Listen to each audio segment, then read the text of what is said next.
So let's start off with one that is called AgentHub.dev. AgentHub.dev. Got it. And so they have templates. And so they have them for different types of use cases. I'm going to do like a simple one just for demonstration's sake. Daily stock report generation. Got it. So I can say, I want an agent that generates a daily stock report in a certain, so I'm just going to use their template. I'm going to zoom in here. And what this does, it's like like you can imagine, like a little bit of a workflow tool. And I'm just going to say every day I want to see Apple, Amazon, and NVIDIA, right? We do that. And over here we hit run and just give it like maybe a minute or two. And we can fast forward if it takes too long here.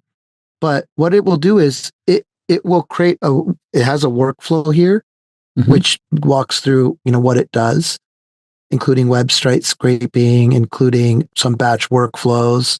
So this looks like your standard flow chart, flow chart making software here. If this, then do that. Exactly.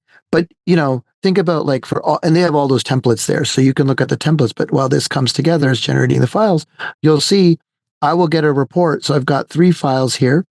And so I've got Apple. So if I were to, let me just download these 3. And if I were to download them and look at NVIDIA, and you'll see I got this little, oops, that one didn't come out correctly.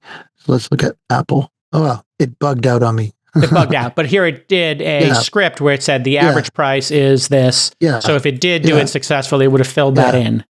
Yeah, and it was working for me before. I want to give them credit, so I don't know if I messed it up or something. But it was pulling the price on these things, and it was incredible. So it's going out into the open web and doing a search, scraping that data, normalizing it, putting it into a report. Exactly, and like they have a whole bunch of different templates in here. I just picked a simple one, but they have ones for automated sales emails and outbound email creator. So these kind of multi-step flows with agents, which I think is really, really cool. So this reminds me a little bit of Zapier or If This Then That. Yes. Combined with what we used to call workflow software in the 90s and 2000s. Lotus Notes was an original piece of workflow software that I actually used to script. I wouldn't call it coding, but it was scripting like this. Hey, go collect this information and then send it to this person. So if you think about like paying an invoice, you would create workflow software. An invoice came in, there's somebody, this is a, office supplies invoice. It has to go to the person who requested the staplers. Then it has to go to their manager to approve. Then it has to go to the office person to approve. Then it has to go to the CFO, accounts payable person. You would just send that invoice around. So, this is kind of stuff like that where you could build a workflow. Very interesting. And this is where you can start to, we've seen a couple approaches to this already, right? Sonny, we had somebody who was looking at recreating a web browser. Remember that one we had with the Chrome extension just a couple weeks ago? That kind of blew our minds. Yep.